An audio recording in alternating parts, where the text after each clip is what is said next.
through puberty. She looked a lot older, but she was young. So why would anybody be attracted to a guy, to a woman, if he's in his 20s and she's 13? Why? Well, think about it. Because in his childhood, those are the people who had rejected him. Now, I'm not justifying his behavior. I'm saying that if we stop to think about what our vulnerabilities are, that usually come out of our childhood. I even dealt with one situation where a young woman wound up having an extramarital affair with her boss. And she was asking me, why did I do that? It's against everything I believe, everything I stand for. It's against everything that I value. Why in the world did I wind up involved with him? And we were able to have some pretty in-depth conversations. And one of those conversations, she started talking about her childhood and how her dad expected absolute perfection from her, to the point that if she were bringing home anything less than an A+ on anything, she would weep because she knew how disappointed her father was going to be. Now, I'm not trying to make her dad out as a bad or evil guy. Please hear me. I'm not doing that. As a matter of fact, it would probably kill him to know the effect that wound up having on her. And as she talked about how much she needed the approval of her father and was so upset when she couldn't get it, then I started asking her things like, did that have any application to the way you felt about your boss? Well, yeah. Yeah, I always wanted his approval, and I felt terrible when I didn't get it, which was a susceptibility, a vulnerability that existed in childhood. And when finally his expectations evolved into, I want you to be emotionally involved with me, I want you in my bed, it happened. And she felt terrible about it. Now, I'm not trying to justify anything anybody does wrong. But I am trying to understand and to say if we can really look at ourselves and understand what set me up for that. Now, I'm, again, not as an excuse like, oh, it's not my fault. It's my dad's fault. It's my mom's fault. No. If you ever go to an AA meeting and if some guy were to speak up, at least in the AA meetings I've been in, if some guy or gal were to speak up and say, it's my mom's fault I'm an alcoholic because she was one, somebody will point out to them, well, it's not your mom who's right now here. It's you. And why don't you take responsibility for your own actions and your own decisions and not blame it on somebody else? I'm afraid we have come through a generation, well, maybe several generations now, when people don't want responsibility for anything. So if I break into your house, and breaking into your house, I accidentally break my leg because you had mopped the floor and it wasn't dry yet, I sue you because it's your fault I broke my leg, even though I broke into your house. That kind of society we live in, and that's insane. At least from a psychological standpoint, and as I think also from a sociological standpoint. So I'm not trying to say blame somebody else for your problems. I'm simply saying try to understand what your vulnerabilities are. And then and again, most people never do. They just never do. Then you look at the possibilities. In America, well, if you were living in a country like Saudi Arabia and you had a susceptibility to being an alcoholic, it probably wouldn't be a big deal because you can't buy any liquor. But in America, everything is possible. Everything is possible. There's always somebody out there who will be interested in you. There's always the drug out there that you can find if you want. There's the alcohol that's plentiful and everywhere. I mean, everything you can possibly imagine. If you decided, wow, I really need some money because of the fact that I grew up broke poverty and I want money, there are all kinds of ways to make it or take it. And so the possibilities in America exist, but the possibility doesn't mean I'm going to do it. Probability is where the problem begins to come to a head. You say, what do you mean? Well, if I have a susceptibility of becoming an alcoholic and I start hanging out with guys that drink a lot, I've actually moved in not just possibility, but probability, because if that susceptibility exists within me, that vulnerability, and I'm with people who do it all the time, then it's very likely I'm going to do it too. It's highly probable. Or if I really need female attention to make me feel better about myself because I haven't, either from my childhood or earlier experiences in life where I felt I've been mistreated and unloved, nobody cared about me, or even potentially, maybe in this marriage, I feel like I'm invisible, I don't exist, that my wife is focused totally on the children and has no concern for me, and I just want somebody to care about me. Now, again, I'm not trying to justify anything. Please hear that. And then some woman that I meet at Starbucks, and we wind up at the table together because the place is packed, and we wind up conversing with each other. And by the way, the next week I walk in at the same time on the same day, and there she is, and we have more conversation. And in those conversations, we keep talking to each other longer and longer. And I'm looking at my watch thinking, I really need to get to work, but I'm really enjoying this a lot. And finally begin to say, well, maybe we can meet some other time when we have a little longer. I'm off Thursday afternoon. What about you? Well, I can take the afternoon off. Hey, there's this beautiful park up the road. Why don't we just drive up there and we'll just talk? We're just friends. Then you've moved very high into probability, and eventually there's going to be reality. You're going to do it. And in that reality, you're going to go through a thing called cognitive dissonance. Stay with me now. The first thing you'll do is what is called compartmentalized thinking. What that means is you won't let yourself think about that what I'm doing could be in conflict with my beliefs and values. You'll keep those things apart. But at some point, you won't be able to keep them apart. You'll start thinking about them both at the same time. And then you'll feel guilty. And that's what cognitive dissonance is. Dissonance means disharmony. Cognitive means it's happening in your brain. And so you'll start feeling like, oh my goodness, it's tearing me apart because I shouldn't be doing this. And so because of that, this guilt, I think I should stop. But here's the problem. If I'm enjoying what it is I'm doing, so let's say I'm now not just meeting that woman in the park, but we are actually kissing in the park, and I feel guilty about that and think I'm never going back. I shouldn't do that. That was terrible. And so I feel guilty for a while, and the guilt begins to subside a little bit. At least the guilt subsides enough that it's not as strong as the desire to kiss her again. And so we wind up meeting again. Maybe this time we're not in the park, maybe someplace a little bit more secluded, which eventually might lead to a place such as a hotel room. And both of us might feel extremely guilty after the conclusion of that act, even maybe if we're religious people praying, oh, God, we're so sorry. Please forgive us.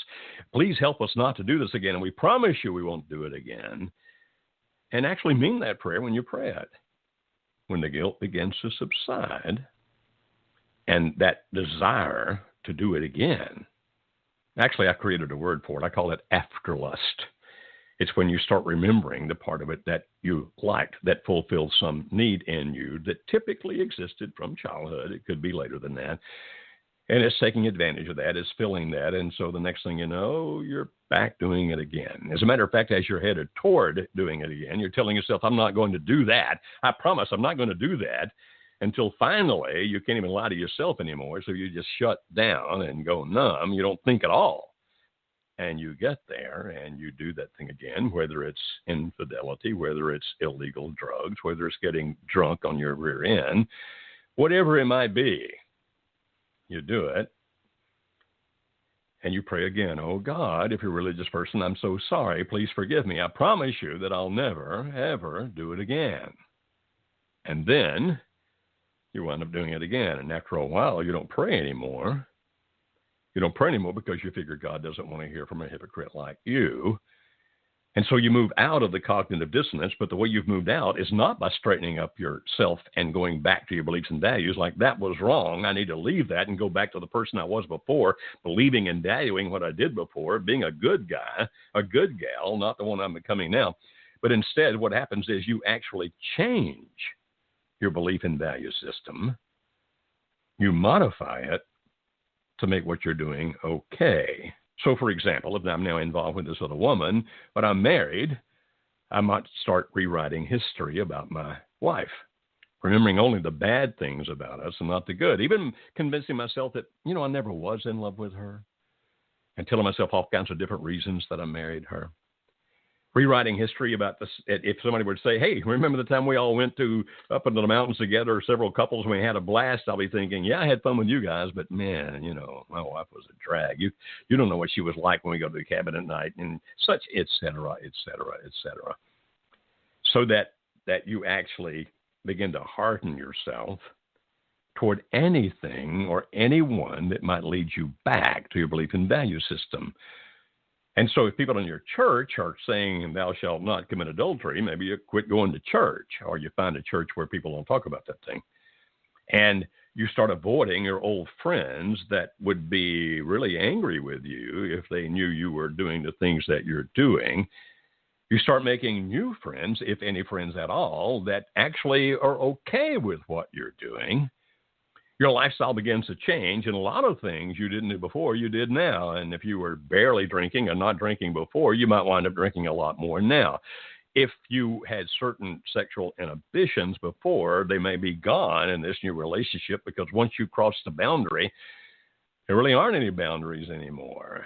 And if somebody comes along and says, try this, and hand you some kind of a drug, you may even do that. Why? Because you have changed your belief and value system to make what you're doing okay, so that guilt won't eat you alive and you're not feeling guilty. Now, you may occasionally have those pangs of guilt, but you quickly cover them up by putting yourself further into the thing that you're doing. And if you have those nightmares that just wake you up in that cold sweat, you tell yourself you're going to be okay. Okay, this is what I need to do. And then you do that more justification of why you don't need to go back. You can justify not being there for your children, that they'll be okay, even though all the research indicates they're going to pay dearly for it. You can justify drinking as heavily, all those kinds of things, you understand? But hopefully you don't stay there. People in that situation, in that phase I'm talking about, feel little to no guilt. And people who used to know them say, I don't know who he is now, or I can't understand who she is now. It's like he or she has become a totally different person. And in very real ways, that has occurred. You say, okay, but I'm listening to this because I was there, but now the guilt has begun to come back, and I see the effect it had on my kids, or on my ex-wife, or on my friends, or if you're religious, on my church, or on the kingdom of God. I see the effect it had on my company. I lost all my money because I was in a high position, and rather than doing my job like I should have, I was so involved in that thing I got into that I became a lousy business person, a lousy supervisor, a lousy accountant, whatever it was, and all kinds of things happened. And man, I made this terrible big mistake in the accounting, and it cost the company this, and I lost my job, or all those kinds of things. I look back and go, look at all the damage I did to me, and look at all the damage I've done to people around me, including the people that at one point were the most important people in my life. And that's the kind of guilt I'm talking about right now. Where people are thinking, I'm sad.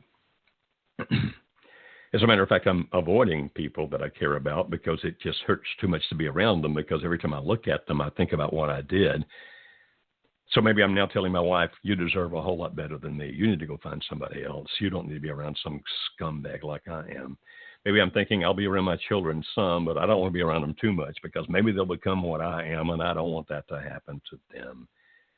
Maybe you still avoid your friends because you're thinking, I am so embarrassed and humiliated that they know what I've done. I don't want to be around them anymore. And so you become isolated in life. And that may actually lead you back into doing some more bad stuff just because you hurt so badly. Unfortunately, for some, it leads them to the ending of their life, which is not the best solution at all. You say, wait, Joe, you're talking about this philosophically. You've never really been there. And the answer to that is, yes, I have.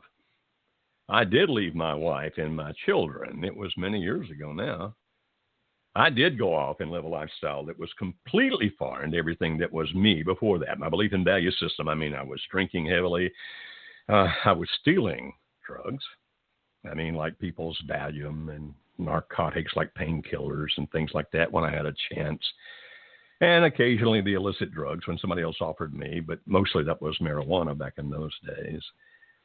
I did a lot of things with a lot of people that I wish I hadn't done. And because I drank so heavily, there are actually days from back then that are missing. What I mean is I don't really remember what happened. And I do know the pain it caused my children. I do know the pain it caused my wife that I divorced and left. I do know pain it caused other people. As a matter of fact, just a couple of years ago, somebody posted on my private personal Facebook page. They limit you to 5,000 friends there, so I have 5,000. And I, believe me, I don't know who everybody is. These are people I've run into around America as I've spoken, and around the world, obviously. And some guy actually posted on my Facebook page, he said, I knew Joe Beam back when he did those things. And nearly every bad decision I've made in my life where I've done really terrible things